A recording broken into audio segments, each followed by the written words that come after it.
Baiklah, perkenalkan nama saya Juwita Sirait dengan NIM C0E022037. Di sini saya akan menjelaskan materi tentang karakteristik dan lingkungan sektor publik. Nah, saya akan menjelaskan pengertian sektor publik.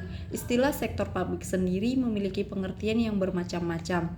Dari sudut pandang ilmu ekonomi, sektor publik dapat dipahami sebagai suatu entitas yang aktivitasnya berhubungan dengan usaha untuk menghasilkan barang dan pelayanan publik dalam rangka memenuhi kebutuhan dan hak publik. Beberapa fungsi dan tugas sektor publik dapat dilakukan oleh sektor swasta, misalnya 1. Layanan komunikasi, 2. Penarikan pajak, 3. Pendidikan, 4. Transportasi publik, dan sebagainya. Adapun beberapa tugas sektor publik yang tidak bisa digantikan oleh sektor swasta, yaitu 1. Fungsi birokrasi pemerintahan. Sebagai konsekuensinya, akuntansi sektor publik dalam beberapa hal berbeda dengan akuntansi sektor swasta. Yang kedua, sifat karakteristik sektor publik. Sifat dan karakteristik organisasi sektor publik yang terutama adalah tujuan, sifat, dan sumber dananya. Sifat organisasi sektor publik adalah organisasi non-profit atau non-laba. Tujuannya hanya memberikan pelayanan kepada publik atau masyarakat dan meningkatkan kesejahteraannya.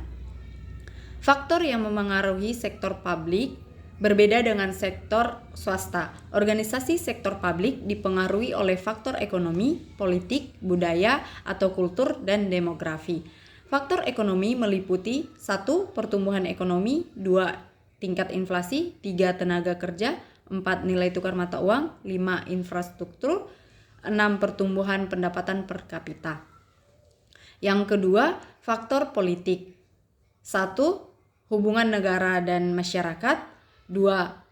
Legitimasi pemerintah, 3. Tipe rejim yang berkuasa, 4. Ideologi negara, 5. Elit politik dan massa, 6. Jaringan internasional, 7. Kelembagaan. Dan yang ketiga, faktor kultural, yaitu meliputi 1. Keragaman suku, ras, agama, dan bahasa dan budaya, 2. Sistem nilai di masyarakat, 3. Historis, 4. Sosiologi masyarakat, 5. Karakteristik masyarakat tingkat pendidikan. Adapun yang keempat, faktor demokrasi meliputi 1. Pertumbuhan penduduk, 2. Struktur usia penduduk, 3. Migrasi, 4. Tingkat kesehatan. Nah, yang ketiga, pembahasan tentang konsep pengelolaan organisasi sektor publik.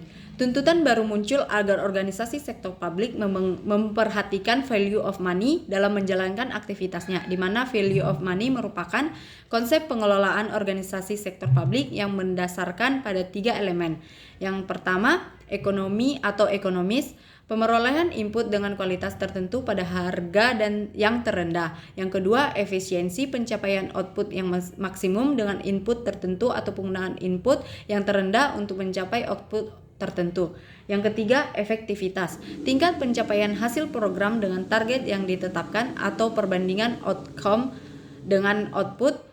Pemerataan atau equity, penggunaan uang publik untuk terkonsentrasi pada kelompok tertentu, melainkan secara merata.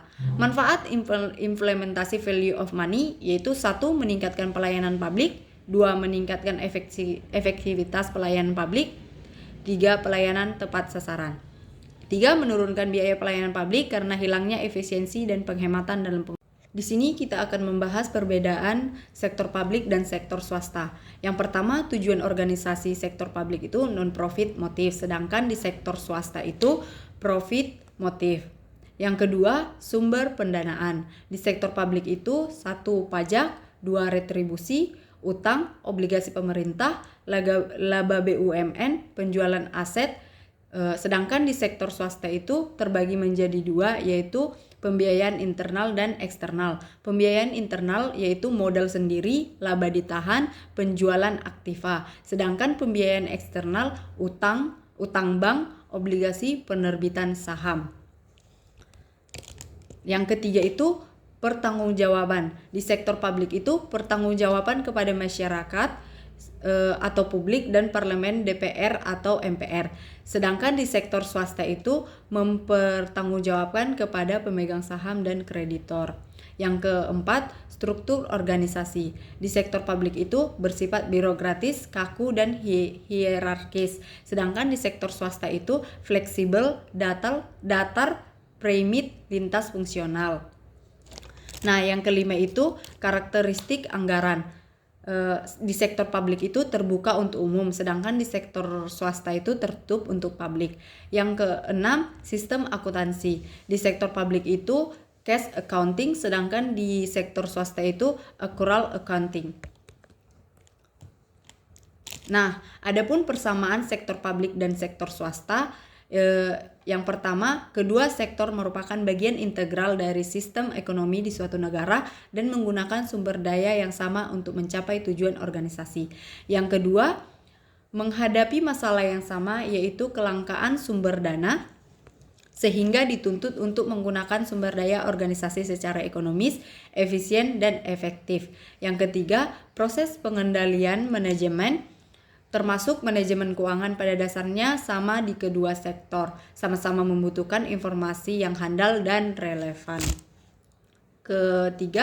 Keempat, kedua sektor terikat pada peraturan perundangan dan ketentuan hukum lainnya yang disyaratkan. Nah, adapun tujuan akuntansi sektor publik terbagi menjadi dua. Yang pertama, manajemen kontrol dan accountability. Nah, yang manajemen kontrol itu tujuan dari akuntansi sektor publik yang pertama adalah manajemen kontrol. Manajemen kontrol adalah memberikan informasi yang benar-benar dibutuhkan dalam pengelolaan yang tepat, efisien, dan ekonomis pada operasi dan alokasi sumber daya suatu organisasi atau lembaga. Yang kedua, accountability. Tujuan akuntansi sektor publik selanjutnya adalah accountability. Accountability bertujuan untuk memberikan informasi yang berguna bagi manajer sektor publik dalam pembuatan laporan pertanggungjawaban bidang divisi ataupun sumber daya yang berada di bawah naungannya. Selain itu, bertujuan untuk melaporkan berbagai kegiatan atas operasi pemerintah dan pengguna anggaran kepada publik. Nah, demikianlah materi yang dapat saya sampaikan. Jika ada tutur kata yang salah, mohon dimaafkan.